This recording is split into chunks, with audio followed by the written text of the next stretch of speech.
स्वामी समर्थ मैत्रिणी, आजचं साधंसं पण गरम गरम पौष्टिक जेवण. वठामुगाची, वाटाण्याची आणि हरभऱ्याची मिक्स उसळ, बासमती तुकड्याचा भात, मुगाच्या डाळीचं वरण, ठेचा, फोडणीचं ताक, ज्वारीची भाकरी आणि चपाती. तुम्ही म्हणाल काय शूट केलं आणि टाकून दिलं, पण मी शूट करताना का दाखवू शकत नाही याचं पुढेही कारण दिलंच आहे, तर तुम्ही ऐका. सध्याच्या ह्या बदलत्या वातावरणावर पिकवल्या गेलेला भाजीपाला, त्याच्यावर मारली गेलेली औषधं आणि त्या औषधांमुळे झालेली रिॲक्शन माझ्या पूर्ण हातापायावर, हातावर पायावर सगळं मला इतकं पुरळ उठलंय बघा. तुम्ही फोटोत बघताय.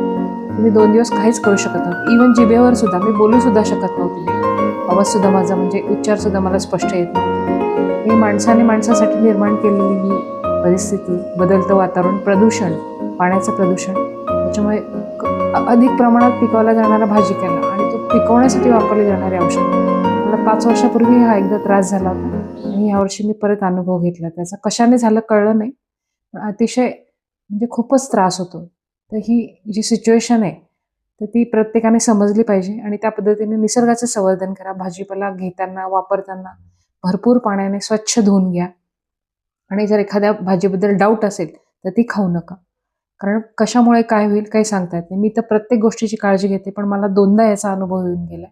हेच शेअर करण्यासाठी मी तुम्हाला आज हे व्हिडिओ टाकलाय, की बघा माझ्या तुम्हाला हे जे उठलेलं इन्फेक्शन आहे हे फक्त जॉईंट्सवर अशी फोड येतात आणि त्या फोडला अशी ओपनिंग असतं, त्याच्यातनं काही निघत नाही. कोरडं 2-3 दिवसामध्ये बरं होऊन जातं, पण जेव्हा होतं तेव्हा 2 दिवस इतका प्रचंड त्रास होतो की आपण इमॅजिन करू शकत नाही.